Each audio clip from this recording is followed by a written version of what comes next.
नमस्कार, इशारों इशारों में आपका स्वागत है। मैं हूं संकेत उपाध्याय और रामपुर में चुनाव हुए आज। कुल 55 असेंबली कॉन्स्टिट्यूएंसीज में हुए, 9 जिले थे। बहुत सारी ऐसी जगहें थीं जहां पर मुस्लिम आबादी, जो मुस्लिम फैक्टर है, वो एकदम हावी था। ऐसी बहुत सारी जगह थीं जहां पर मुस्लिम मेजॉरिटी में है। जैसे कि रामपुर की आप बात कर लीजिए, यहाँ ऑलमोस्ट 60% के आसपास हैं, 58 के आसपास, 42% हिंदू। लेकिन एक धारणा बना लेना कि इसका मतलब प्रो एसपी और उसका मतलब प्रो बीजेपी, ये बहुत बड़ी भूल होगी। इस सब पर बात करने के लिए हमारे साथ हैं, मैं नहीं समझता कि रामपुर में इनसे बेहतर और कोई जानेगा, तमकीन फैयाज खान साहब, आपका बहुत बहुत स्वागत है। एनडीटीवी से जुड़े हैं हमारे, हम इनसे गाइडेंस भी लेते रहते हैं और जितना ये रामपुर को समझते हैं, मैं दावे के साथ कह सकता हूं कोई और नहीं समझ सकता। तमकीन भाई, बहुत बहुत स्वागत। सबसे पहली बात तो ये बताइए कि इस बार वोटिंग परसेंटेज कैसी रही? रामपुर की बात करते हैं क्योंकि ये बड़ा रोचक मुकाबला था। देखिए, रामपुर ये पूरा चुनाव बिल्कुल अगर देखा जाए तो एक अलग तरीके से हुआ है, क्योंकि कई मानों में बिल्कुल चेंजेस हैं जो कभी नहीं, मतलब अनएक्सपेक्टेड है। जैसे आजम खान नहीं है जेल तो, में। हाँ, कम से कम 4 दशक से जो है वो आजम खान छाए हैं इस पॉलिटिक्स पे। 9 बार के विधायक, 9 बार खुद विधायक रहे। एक बार उनकी वाइफ बाई इलेक्शन में रही, फिर वो लोकसभा भी गए। जी, लोकसभा में भी अभी सिटिंग है, एमपी हैं, राज्यसभा एमपी भी रह चुके हैं। उनके बेटे भी विधायक हैं और दूसरे जो चमरवा सीट है तो वो भी उनके बिल्कुल राइट हैंड हैं उनके। रामपुर जिले में कितनी सीटें आती हैं? कुल 5 सीटें। 5, हाँ। जी जी। पिछली बार 2017 में क्या था रिजल्ट? देखिए, 2017 में 3 समाजवादी के पास थी और 2 बीजेपी के पास। तो ये जो सीटें हैं, इनमें 3 सीटें जो समाजवादी की हैं, तो इसमें एटलीस्ट मतलब ऊपर नीचे 60% मुस्लिम और अराउंड 40 के अदर्स हिंदू वोटर्स में। लेकिन मैं ये आपको बताऊं कि इसमें से जैसे 108 आंडा सीट है, तो जो अभी आजम खान से अब्दुल्ला आजम के बेटे जो लड़ रहे हैं, जिससे नहीं, अब्दुल्ला आजम जहां से लड़ रहे हैं, अब्दुल्ला आजम, माफ कीजिएगा, हाँ, आजम खान के बेटे, आजम खान के बेटे। तो ये जो कॉन्स्टिट्यूएंसी है, इससे 4 बार विधायक रहे थे अभी इससे पहले नवाब काजिम अली, लेकिन उससे पहले 4 टाइम एमएलए यहाँ पे रहे हैं शिव बहादुर सक्सेना, जबकि वहाँ मुस्लिम आबादी है। जी जी। कितना है उस टाइम पे जो रेशियो था 68 और 32 का था। अरे मतलब 68% मुस्लिम, 68%, 70% के अराउंड जहां मुस्लिम थे, वहां से 4 बार हार्ड कोर पॉलिटिक्स जो कहना चाहिए हिंदू पॉलिटिक्स करते थे। उस टाइम पे इतना सब नहीं चलता था जैसे आजकल धार्मिक आधार पर बंटवारा, ध्रुवीकरण, जी, ध्रुवीकरण कह लें, या एक धर्म के आधार पे वोट मांगने की एक जो प्रथा चली है। जब नहीं था तब भी रामपुर में था। जैसे आजम खान को माना जाता है ये मुस्लिम लीडर हैं, करेक्ट, ठीक है। इनके कहना चाहिए पैरेलल 2 लोग ही सिर्फ रामपुर में ऐसे हैं पॉलिटिक्स में जो रामपुर की नवाब के अलग सेपरेटली अपने पर्सनल एफर्ट्स पे पॉलिटिक्स में आगे बढ़े। एक आजम खान और एक शिव बहादुर सक्सेना। ये मुस्लिम्स की पॉलिटिक्स करते थे, मुसलमान बाबरी मस्जिद एक्शन कमेटी के कन्वीनर रहे, और उसके अलावा भी इन्होंने जब भी मुस्लिमों की बात की, इसी तरीके से वो हिंदुओं की बात करते थे जब बहुत ऑकवर्ड होता था। लेकिन मैं जो बात कहना चाह रहा हूँ, उस टाइम पे भी वो जब एमएलए रहे हैं, वो स्वार से रहे, जो कि 70% मुस्लिम पॉपुलेशन की एक कॉन्स्टिट्यूएंसी थी। तो एक बड़ा उनका वोट बेस था जो मुसलमानों ने वोट देते थे। आज लास्ट इलेक्शन हुआ है, जो बाई इलेक्शन हुआ, जिसमें आजम खान साहब की वाइफ जीती हैं, तो उन्होंने जो आजम खान का मार्जिन 50,000 60,000 वो लो होके 7,000 रह गया। अरे बाप रे, मतलब जिसको गढ़ बोला जाता है वो 7,000 पर हो गया। और उसमें जब हमने एनालिसिस किया तो एक मज़ेदार बात ये निकल के आई कि जो मुस्लिम डेंस पॉपुलेटेड एरिया है, जो ऐसे बूथ्स हैं जहाँ पर अबव 90%, 95% तक मुस्लिम वोट है, उन बूथ से अराउंड 18 to 22,000 वोट्स बीजेपी को मिले। ओ, तो वो 22,000 वोट कहाँ से आया? मुसलमान ने बीजेपी को कैसे दे दिया? हाँ दिया, हाँ, ये फैक्ट है। करेक्ट। और अगर और 22,000 बड़ी भारी संख्या होती बहुत है। बड़ी, जब तो मार्जिन लो हुआ। हम्म जो आजम खान का 50-60 हजार का मार्जिन था वो नीचे आ गया था। लेकिन अगर ऐसे ही सोचे हिंदू मुस्लिम के आधार पर, हाँ तो वो सीट लूज कर गए थे हाँ आजम खान की फैमिली। हाँ अब इसके रिवर्स में जब हमने देखा तो जो एरिया ऐसा है कि जो टोटल हिंदू एरिया है, वहां से लगभग 14-15 हजार वोट आजम खान को मिल गया। तो वो वोट इनको मिल गया, इसकी वजह से वो 7,000 से जीत गए। तो ये रामपुर में कभी भी ऐसा नहीं हुआ कि कोई लाइन या किसी धार्मिक आधार पर जी कि मुसलमान है तो आजम खान पे जाएंगे और अगर हिंदू है तो लेकिन आकाश सक्सेना नहीं मिलेगा। आजम खान है, जैसे प्रदेश भर में नाम है, और जब मुस्लिम लीडर ऐसा नहीं है। बहुत बड़ी उनकी फॉलोइंग है हिंदूज में, बहुत उनके वो हैं। क्योंकि जैसे आजकल हम सुन रहे हैं, जैसे मैं अगर आपसे एक सवाल पूछूं, अगर हिंदू वोट्स जो आजम खान को मिलते हैं वो ना मिले, फर्ज कीजिए कि एक ध्रुवीकरण इस लेवल का हुआ कि जो रामपुर का हिंदू वोट है वो आजम खान को ना मिले, तो अगर वो उतना वोट अगर कम कर देंगे तो इनका मार्जिन कम हो जाएगा? नहीं, मार्जिन क्या, फिर तो रिस्क है। देखिए, यानी कि जो हिंदू वोट मिलते हैं उससे इनकी जीत निर्धारित होती है। नेचुरल 58.5% की आबादी मुस्लिम्स की है। ठीक है, उसमें नवाब काजिम अली भी हैं, आजम खान भी हैं, फैसल खान लाला भी हैं। ठीक है, और एक सदाकत हुसैन है, ऑलमोस्ट नॉमिनल है लेकिन बसपा के हैं, वो भी मुस्लिम है। तो 4 मुस्लिम और अकेले बीजेपी के आकाश सक्सेना। तो अगर हिंदू मुस्लिम के ही आधार पे होता तब तो आजम खान कैसे जीतेंगे? सही बात है, नहीं जीत सकते। लेकिन मुस्लिम वोट आकाश सक्सेना को भी मिलेगा, कितना मिलेगा वो अलग बात है, और हिंदू वोट आजम खान को भी मिलेगा। अब क्या कैलकुलेशन होते हैं, क्यों कि जैसे अभी एक आप देख रहे हैं मुद्दा चल रहा है यूपी में कि लॉ एंड ऑर्डर। हाँ, ये है यहाँ पर, देखा आपने रामपुर में आजम खान को जो हिंदू वोट मिलता रहा है कई दशक से, उसका एक बड़ा कारण ये है कि उनकी एक छवि ये है कि वो लॉ एंड ऑर्डर पे कंप्रोमाइज कभी नहीं किया उन्होंने। कभी किसी क्रिमिनल को पनपने नहीं दिया, किसी क्रिमिनल को अपनी पार्टी में नहीं लिया।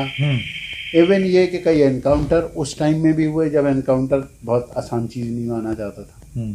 ठीक है, तो यहाँ आजम खान की आप बात कर रहे हैं, जिनकी खुद की छवि अब ये हो गई है कि ये गुंडे हैं। नहीं, वो आज एक छवि बनाई गई है। ठीक है, लेकिन आजम खान की जो हिंदूज में वोट अट्रैक्ट करते थे, देखिए वो लोकल छवि नहीं है उनकी, वो छवि पूरे प्रदेश में होगी। कहीं लोग जो बाहर के हैं वो देखते होंगे कि ऐसा है, जिनके ऊपर इतने केसेस हैं।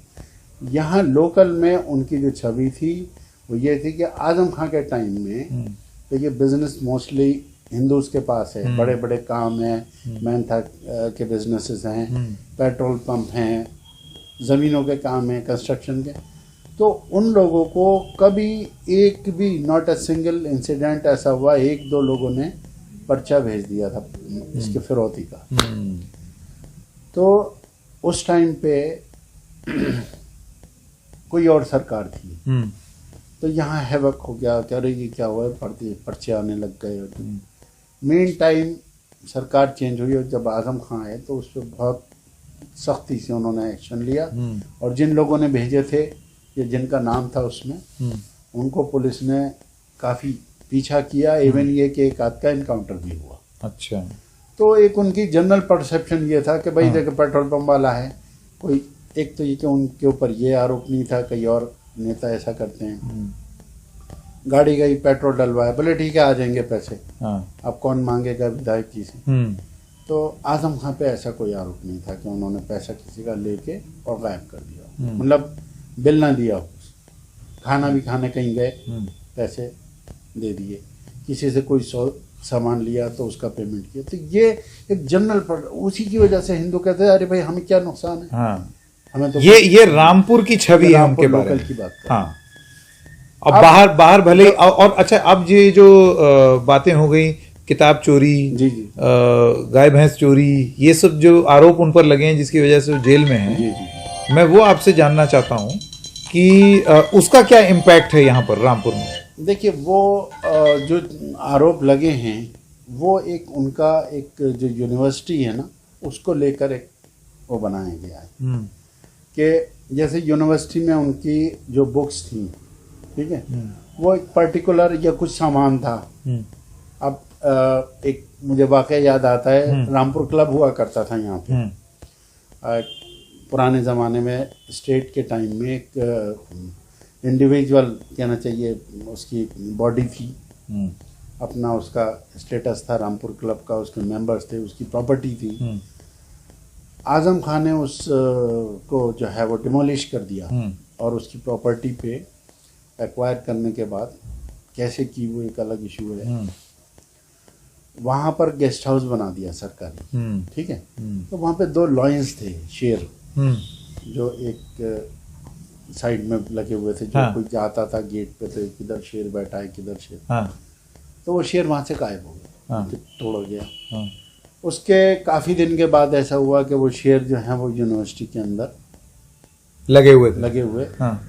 प्रशासन ने उस पर जाके कार्रवाई की, काफ़ी हंगामा हुआ, खबरें भी बनी कि रामपुर क्लब के चोरी शेर मिल गए। लेकिन बाद में जब जांच की गई तो पता चला कि वो जो डिमोलिशन किया था उसका जो मलबा होता है ना, उसको ऑक्शन किया गया और उस ऑक्शन में उन्होंने खरीद लिया था। तो वो अल्टीमेटली लीगल हो गया। लेकिन जब तक ये बात क्लियर होती, जब तक खबरें चल चुकी थी।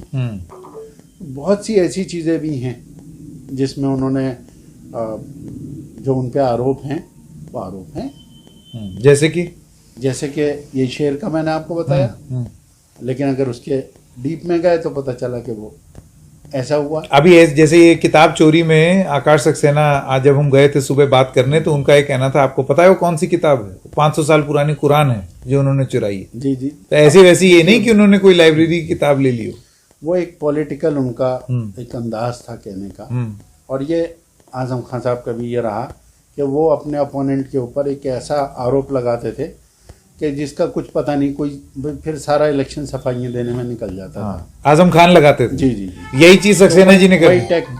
वो उन्होंने अपनाया उसमें। अब यह है कि ऐसी कोई किताब हमारी जानकारी में नहीं 500 साल पुरानी थी। लेकिन हाँ, ऐसा था कि एक यहाँ पे मदरसा आलिया हुआ करता था, बहुत एंशियंट, और उसका वर्ल्ड वाइड एक्रीडेशन था। जो इजिप्ट की यूनिवर्सिटी है, इस्लामिक यूनिवर्सिटी, उस मतलब यहाँ के जो स्टूडेंट्स होते थे उनको एडमिशन मिल जाता था। अरबी फारसी की ये यूनिवर्सिटी थी और बाद में गवर्नमेंट ऑफ यूपी ने इसको एच अरबी फारसी यूनिवर्सिटी भी इसको डीम्ड यूनिवर्सिटी में कर दिया था। लेकिन उसको कंटिन्यू नहीं किया गया यहाँ पे, वो चीज़ ड्रॉप हुई। तो उसके जो सामान था उनमें बुक्स भी थी, वो अल्टीमेटली अगर आजम खां उनको प्रिजर्व नहीं करते तो वो गलती सड़ती फिरती रद्दी में जाती। उसको कोई प्रिजर्व करने वाला नहीं था। आजम खान ने उन बुक्स को जो यूनिवर्सिटी बनाई है, ये परसेप्शन है कि उन बुक्स को उठा के वहाँ पे ले गए ताकि ये बिकना है, बेकार है, कोई इनका दावेदार नहीं है, कोई उसका वो नहीं, क्योंकि वो कॉलेज बंद हो चुका, उसके कोई यूटिलिटी नहीं है, वहाँ कोई पढ़ने वाला नहीं है, उस लाइब्रेरी को कोई मेंटेन नहीं कर रहा। तो ये तो गल जाना है, फिक जाना है, रद्दी हो जाना है, तो वो प्रिजर्व कर रहे हैं। तो वो ले जाके उन्होंने अब कैसे लेके गए ये एक अलग इशू है। ये अलग इशू, अगर वो गलत है तो हो सकता है। मैं नहीं उसको नहीं, तो वो जो आरोप लगा है उसमें आरोप में उनको क्या बोला है कि तो गैर कानूनी तरीके से लेके गए। बुक्स जो हैं वो उन्होंने अपने लाइब्रेरी में रखी, ठीक है। भैंस चोरी वगैरह क्या? देखिए, भैंस चोरी का ऐसा कोई नहीं, क्योंकि अब्दुल्ला आजम जो है इसको मुद्दा बहुत कस के बनाए हुए हैं ना, जहां जाते हैं वो बोलते हैं देखिए हमारे साहब ऊपर तो इतने गंभीर आरोप हैं, भैंस चोरी के आरोप जी हैं, ये कोई इतने चोरी का कोई आरोप नहीं है। किसी एफआईआर में भैंस चोरी, मुर्गी चोरी फिर कहे ये बनाए हुए हैं। वो भैंस चोरी नहीं है। बेसिकली ऐसा हुआ है कि जो एक प्रॉपर्टीज थी, कुछ यहाँ पे एक वक्फ प्रॉपर्टी थी और उसमें कुछ बिल्डिंग्स बनी हुई थी, पुराने घर थे कई लोगों के। अब उसमें ये इन्होंने एक जब मिनिस्टर थे, तो इन्होंने उसे एक्वायर किया कि मैं यहाँ स्कूल बनाऊंगा, ठीक है। तो उसके लिए उन लोगों से पोजीशन लेना था इन्हें। तो पोजीशन का आपको पता है, लॉ इतनी जल्दी नहीं आप अलाउ कर सकते, ये भी नहीं है कि अगर गवर्नमेंट लैंड है और आप 30 साल से ज़्यादा उसके ऊपर जो है वो अल्टीमेट पोजीशन है आपका, इलीगल पोजीशन है, आप बोलते हुए भी जा रहे हो मेरा इलीगल पोजीशन है, लेकिन मैं 30 साल से इस ज़मीन पे रह रहा हूँ, तो वो आप एज ए ओनर डिक्लेयर किए जा सकते हो कोर्ट से। तो इतना आसान नहीं था खाली कराना, उसको उन्होंने जिस तरीके से खाली कराया बाई फोर्स, तो उसमें इसका मतलब सारे एक्शन संदेह में हैं। हाँ, जो उन्होंने किया है उस पर डाउट है कि आपने किस तरीके से किया है। उसका मैं आपको बताऊं ना, जो करने का तरीका है उसके ऊपर सवाल कर सकते हैं। जो उन्होंने घर खाली कराया उसके ऊपर सवाल ये खड़ा किया जा सकता है कि ये तरीका ठीक नहीं है, ऐसा नहीं करना चाहिए। हाँ। लेकिन अब जैसे किसी का घर है, उसको आपने अचानक खाली करा दिया फोर्स से, उसको डिमोलिश किया, तो उसके घर में अगर भैंस थी तो वो अपने आप को बचाएगा, अपने जो कीमती चीज़ें उन्हें बचाएगा या भैंस पकड़ेगा। कईयों की भैंस भाग गई खुल के, किसी की बकरी थी वो भाग गई, तो वो चोरी नहीं है लेकिन उसका लॉस है। वो जो पर्टिकुलर आदमी था ना उसका लॉस हुआ। अब वो कोई बात नहीं, वो खत्म हो गई बात। कई लोगों की भैंसें मिल भी गई वापस, कुछ का जानवर बाद में जब थोड़ा रिलैक्स हुए तो उन्होंने ढूंढा ढांडी की, कुछ लोगों के नहीं मिले। जब बीजेपी रिजीम आया और उन लोगों को FIR करवाई गई, तब उन्होंने उन चीज़ों की, जो उनकी चीज़ें लॉस हुई थी, उसको लिखवाया। तो वो एज ए थेफ्ट नहीं लिखवाया, वो लॉस लिखवाया, नुकसान हुआ, हमारी भैंस गई। तो अब ये ऐसा नहीं है कि आजम खान भैंस खोल के ले आए। आजम खान तो मिनिस्टर थे, तो खुद उनकी भैंस ही चोरी हो गई। हाँ। वो एक अलग किस्सा था कि पुलिस भैंस ढूंढ रही है। हाँ? इसका भी कैंपेन हुआ। चलिए, ये तो आजम खान की बात हो गई। अब एक जो हम दिन में बात कर रहे थे, वो मेरे ख्याल से दर्शकों को भी बताना चाहिए कि ये बीजेपी के जो कैंडिडेट हैं, ये मान लेना कि यहाँ आजम खान जेल में है, एक सेंटिमेंट है और उस वजह से उनकी जीत तय है, पक्की है और बहुत भारी मार्जिन से है, ये अज्यूम कर लेना क्या गलत होगा? क्या ये गलत अजम्पशन है? जैसे कि आकाश सक्सेना कोई हल्के कैंडिडेट हैं या वो कुछ वजन है उनके अंदर? नहीं, देखिए, इलेक्शन होता है, कभी कोई कैंडिडेट हल्का मैं नहीं समझता। खासकर अगर पार्टी नहीं, जैसे लोग जो बोल रहे हैं जी, पार्टी लेवल पे हम बात करें, ठीक है, आजम खान में और उनमें ऐसा कोई कंपेयर नहीं कर सकते आप।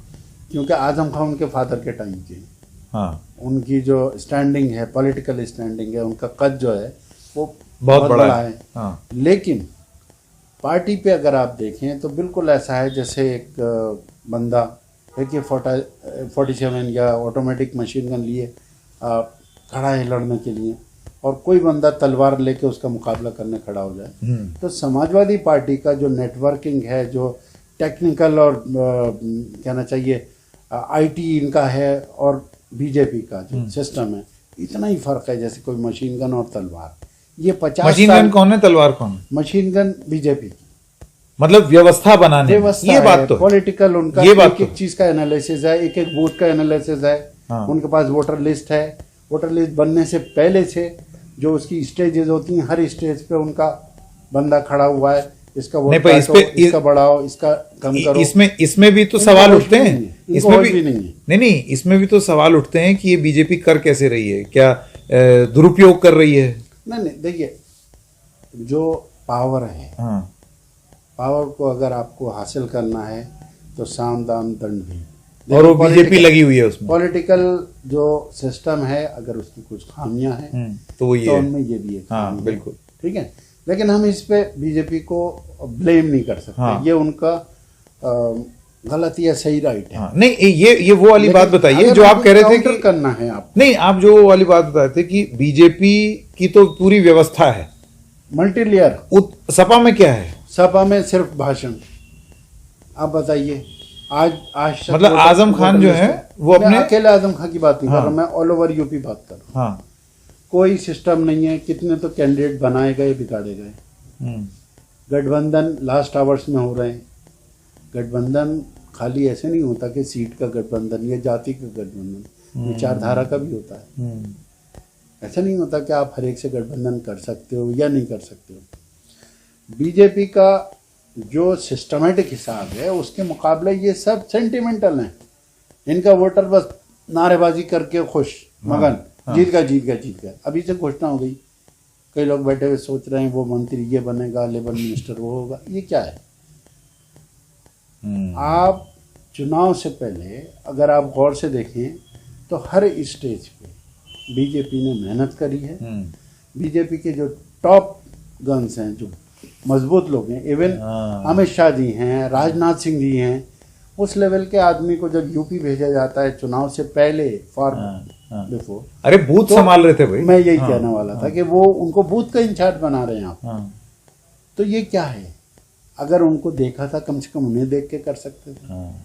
अब मैं आपको बताऊं, नहीं तो इनके यहाँ सिर्फ यहाँ पर जैसे रामपुर की बात करें तो सिर्फ इमोशन पर है, कुछ तो व्यवस्था होगी। खाली रामपुर की बात नहीं कर रहा मैं, ऑल ओवर यूपी देखिए आप क्या है आप बताइए मुझे। किसी जगह पे सिर्फ थोड़ा बहुत अब इन्होंने हल्की फुल्की वो शुरू की, संगठन के नाम पे अभी तक बिगाड़े बनाए जा रहे हैं।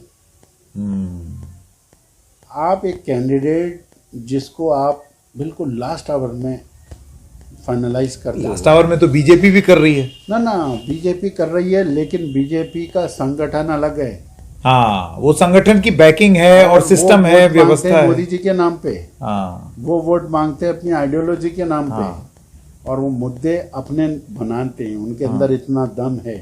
ये इस बात को शायद आपने गौर किया होगा, शायद बात हो रही थी अभी अखिलेश जी जब रामपुर आए थे, तो रवीश रंजन जी से बात हो रही थी, तो उन्होंने ये बात मानी थी कि ये मैं मानता हूँ कि बीजेपी के अंदर ये सामर्थ्य है कि वो अपना एक नया मुद्दा बना के खड़ा कर दे। और ये हर एक पार्टी में नहीं है जो उनके पास है। एडमिट किया जी। तो मेन चीज क्या है कि अगर आप मुकाबले पे खड़े हो, तो सेंटिमेंट के आगे भी जाइए, सेंटिमेंट प्लस मतलब एफर्ट व्यवस्था। तो मैं नहीं समझता कि आकाश सक्सेना को आप इग्नोर कर सकती। ये भी नहीं कह सकते कि वो जीत गए, ये भी नहीं कह सकते कि उनको आप नेग्लेक्ट कर सकते। लेकिन ये जो खिचड़ी वोटिंग है रामपुर की, वो खिचड़ी वोटिंग बिल्कुल रहेगी। यानी कि ये मान लेना कि मुसलमान भाजपा को वोट नहीं देंगे, ये भी गलत है, और ये मान लेना कि हिंदू आजम खान को नहीं देंगे, ये भी गलत है। ये बड़ी रोचक बात है। लेकिन आजम खान के अंदर जो क्वालिटी है ना, देखिए वो अपनी जगह है, उनका कद अपनी जगह है। लेकिन प्रधानमंत्री भी हारे हैं, मुख्यमंत्री भी हारे हैं कई जगह। मैं मोदी जी को नहीं कह रहा हूँ। हाँ, इतिहास में पूर्व प्रधानमंत्री कई ऐसे हैं इतिहास में भी हारे। सही बात। तो आजम खान जेल में हैं और उनके पीछे बल्कि अब्दुल्ला जो उनके बेटे हैं अपना भी लड़ रहे हैं और पिताजी का भी चुनाव लड़ रहे हैं। और जो उन्होंने काफी मतलब इस बार जो मैंने ऑब्जर्व किया, उन्होंने डिस्प्यूट से किनारा किया। हालांकि आजम खान साहब माने जाते थे कि ये जो है सीधे बवाल में कूद पड़े। कोई ना कोई इशू निकालती है। तो कई ऐसे इशू थे जो अब्दुल्ला आजम साहब के सामने आए, लेकिन वो दबा गए कि वो उन्होंने उसे रिएक्ट नहीं किया। अब मैं आपको बताऊं एक किस्सा कि जब ये बेल पे आए थे, मतलब छूट के आए थे, तो उसके नेक्स्ट वीक में मुख्यमंत्री जी के, योगी आदित्यनाथ जी के वेरीफाइड ट्विटर हैंडल से एक ट्वीट किया गया। उसमें सीधा इनके ऊपर अटैक अब्दुल्ला आजम पे कि उसका मतलब उस टाइम वो बहुत चल रहा था ना यूपी में काबा। उसी लैंग्वेज में पूरब की उसमें था कि बाप को छोड़ के अंधियारे में बेटा गयो बनने पावर हाउस, और नीचे हैश वायदे आजम। तो ये इशू था कि एक लड़के पे जो कि जेल से निकला है, बाप उसका अभी भी फादर जेल में है, बाप अंधियारे में बेटा पावर हाउस। ये दरअसल पूरबिया कहावत है। जी। तो वो चीज योगी जी अगर अपने वेरीफाइड ट्विटर हैंडल से बोल रहे हैं तो सीधा अटैक कर रहे हैं, उस पर अब्दुल्ला रिएक्ट नहीं कर रहे हैं, तो आई अप्रिशिएट। अच्छा। उन्होंने उसको सबर किया कि ना मैं जवाब नहीं दूंगा। हाँ। तो मुझे लगा ये कंट्रोवर्सी से बच रहे हैं। लेकिन फिर वो अवॉइड ही करते रह गए। हाँ ठीक है, बचे वो। चलिए। उन्होंने अपने आप को, आजम खान तो मास्टर थे कंट्रोवर्सीज के। हाँ। कई ऐसे इशू हैं जो कि हाँ, नहीं उनके बवाल के तो किस्से ही जी। निराले। चलिए तमकीन भाई, बहुत बहुत धन्यवाद। बहुत कुछ रामपुर के बारे में पता चला, इंट्रिकेट डिटेल्स पता चली, जो कि अक्सर आपको जो राजनीतिक विश्लेषक टीवी पर होते हैं उनसे नहीं पता लग पाता, ये अंदर की बात। तो इसी वजह से इस कार्यक्रम का नाम है इशारों इशारों में। बहुत बहुत धन्यवाद हमसे बात करने के लिए। भैया मैं एक ये बताऊं आपको, अब्दुल्ला से मैंने कहा, मैंने कहा भाई आप ये अवॉइड कर रहे हैं। हाँ। तो एक शेर इस पे आ रहा है कि काट कर जुबान मेरी। हाँ। मैं आजम खान तो उनकी एक तरीके से जुबान थे। हाँ। और अब्दुल्ला का जो कहना चाहिए उदय हुआ है, वो कैसे हुआ वो भी मैं आपको थोड़ा सा बताऊं कि 2014 के जब इलेक्शंस हुए थे 2014 के, तो आजम खान ने कुछ विवादित बयान दे दिए थे। तो अमित शाह जी पे और आजम खान पे पैरेलल चुनाव आयोग ने बैन कर दिया था 3 वीक के लिए। तो इनकी पार्टी एकदम ऐसे हो गई जैसी, अब कौन बोले, जब आजम खान ही वोकल थे इनके, तो उनकी जगह अब्दुल्ला को स्टेज मिला था जब वो एमएलए वगैरह कुछ नहीं थे। तो वहाँ से इनको ब्रेक मिला जब आजम खान की जबान चुप हुई, तो इनको बोलने का मौका मिला।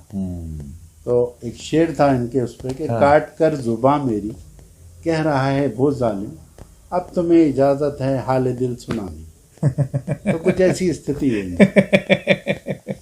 चलिए, जेल में पहली बार चुनाव लड़ रहे हैं आजम खान, और देखना ये होगा।